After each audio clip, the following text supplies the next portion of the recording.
today's video is gonna be kind of like everything that's going on kind of right now. I don't want to kind of get too deep into it because I don't want this video to become clickbait or cliched or whatever, because a lot of people are making videos specifically about everything that's going on.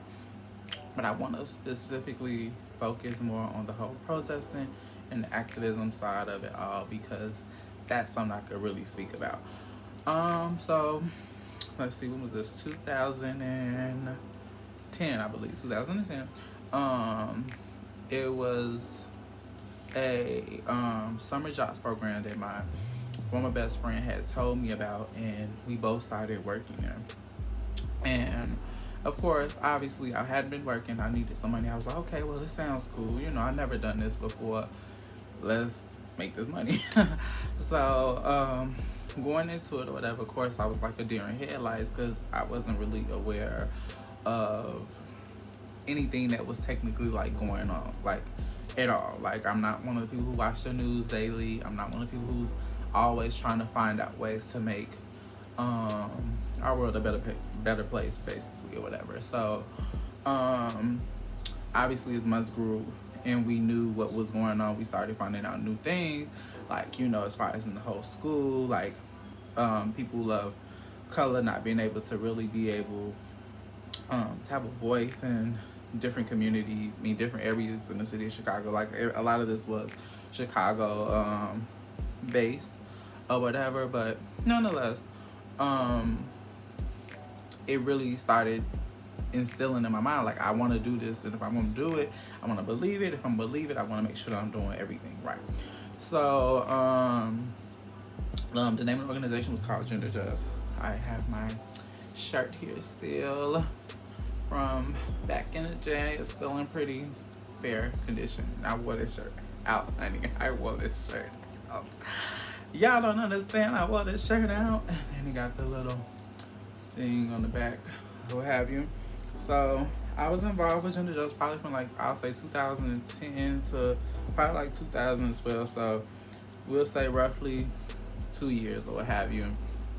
Or what have you. It was a very, very, very, very, very, very, very, very, very good experience. Definitely in my earlier 20s, because I think it was important for me to not be afraid to have a voice. I think, like I was saying in previous videos, like, you get accustomed to not doing things or whatever, or not being vocal, or not feeling like proud or being prideful of who you are and what you do and what you represent and stuff like that, because it be so much stuff going on in the world. You be feeling like you be overshadowed, like you don't matter or something like that. So I think it was very important for me to learn these new traits and characteristics so I could become a better individual in the real world.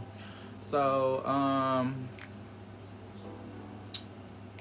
we did so much, y'all. Like, I'm just trying to obviously think of everything that we was doing, but we did a lot. Like, we starting off, it was a grassroots led organization. We did a lot of, you know, community outreach as far as in trying to get a lot of young LGBTQIA, y'all know, involved with things that were going on, as far as in, like, here in Chicago, there's this area called Boys Town where a lot of the LGBT people kind of can come to and kind of, you know, be themselves and stuff like that.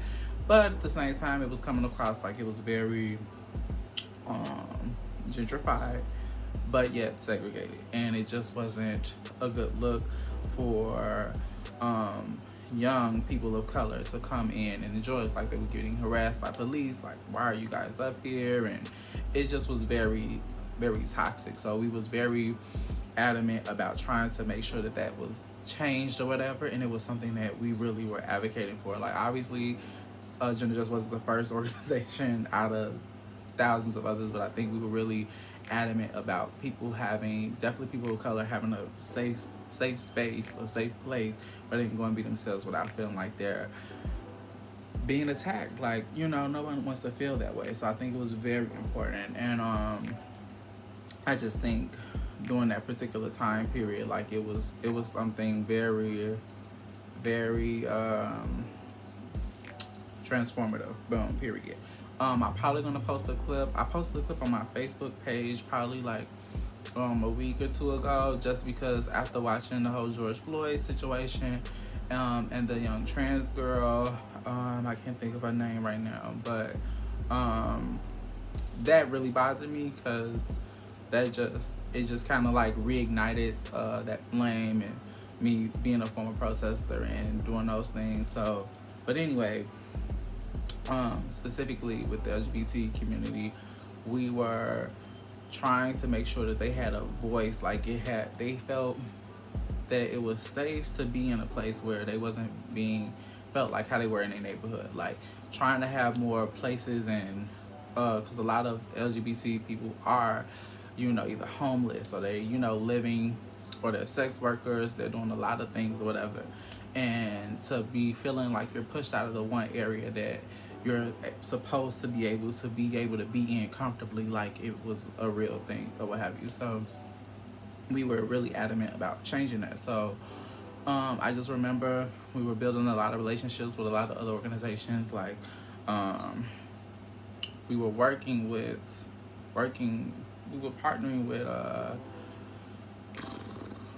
NPA, National People's Actions, if I recall. I think that's it. Somebody probably gonna correct me, but anyway, but nonetheless, we were doing that.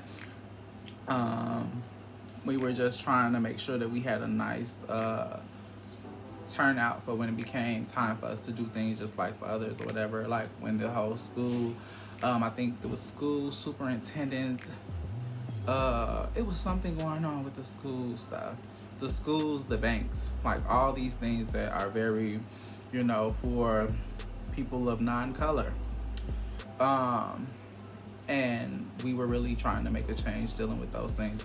Definitely with school, making sure that the youth had a voice, make sure they had a place where they feel like they could be comfortable and advocate for themselves, because I can only imagine growing up in the Chicago school district, school community, and how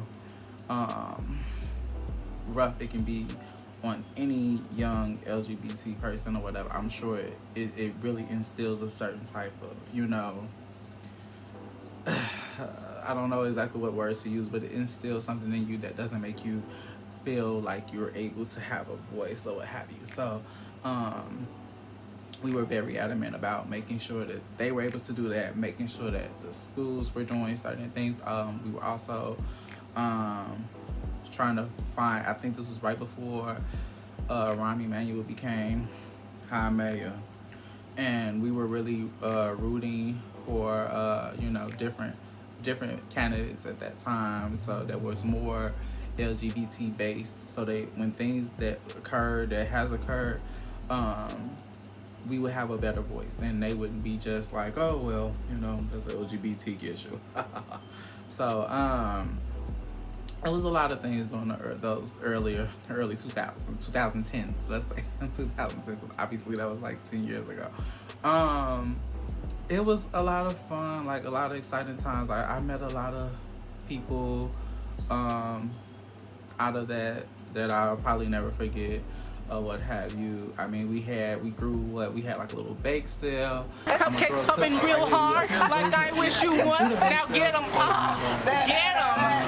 Get them real good. Trying to get these shirts. So I think that's why we threw the bake sale, if I'm not mistaken.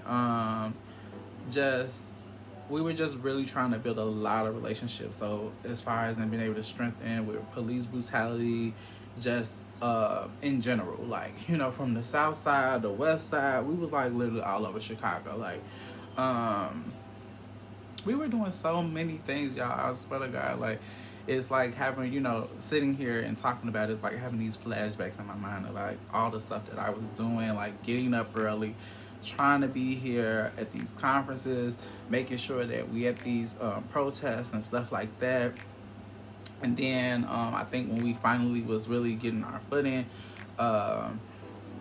we went to Ohio. If I'm not mistaken, it was Ohio. It was for Chase Bank, and we were petitioning to. I think the organization that we was with, like rooting. No, it was national. It was NPA. It was an NPA event, and we were doing that specifically, I believe, because of the the banks were doing something. All right, foreclosing a lot of people's homes or something like that, if I'm not mistaken.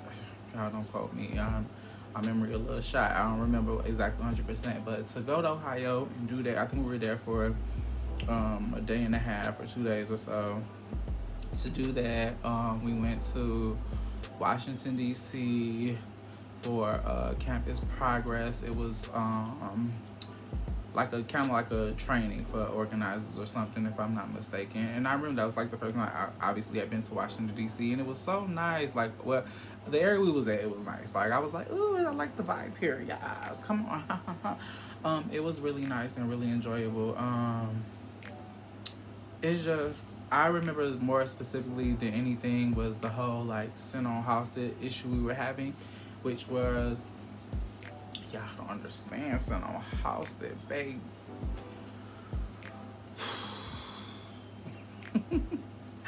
Like sent on hostage, y'all don't understand. Like sent on hostage is like the LGBT like resource center, like one of the main resource centers for LGBT people to come. They can, use the computers. They need to do application. They can test if HIV, AIDS, etc. But the issue with that was it still seemed like a very toxic community during those times. Like it just didn't seem like it was very inviting. It's like the people that was in the community, like it's like they were the young African American folks that was like there or what have you. I remember when I wasn't working, I was going up there to, do what I need to do. I'm like, oh, I can use the computer up here, do what I need to do, X, Y, Z, stuff like that. So it's like, I remember those times. So it's like to see just not even within maybe like a year or two so later, and then it's just like, it's not really, it wasn't the same. Like you could start seeing the neighborhood was really starting to change. So we was really trying to make sure we was able to sit down with the council that was part of the Center hosted, like the people who make the rules basically or whatever, and we really wanted to talk to them about how things could be better, how can we really make change and implement it and make sure it stays, so the long haul people of color will not be feeling like they're being pushed out of this community and that they're really having a voice. Like we really made sure that we were really out here in the front lines doing that. So I think I posted this clip as well on Facebook or what have you, and I have the bullhorn because we was in there. We had a meeting. Well, we kind of like ambushed them, like boom. We ran up in there and said we wanted to, set a date so we could have this meeting, yada, yada, yada. So then it's like a little clip of me leaving out of there after we got the date. Everything was set. Me coming out, saying yada, yada, yada.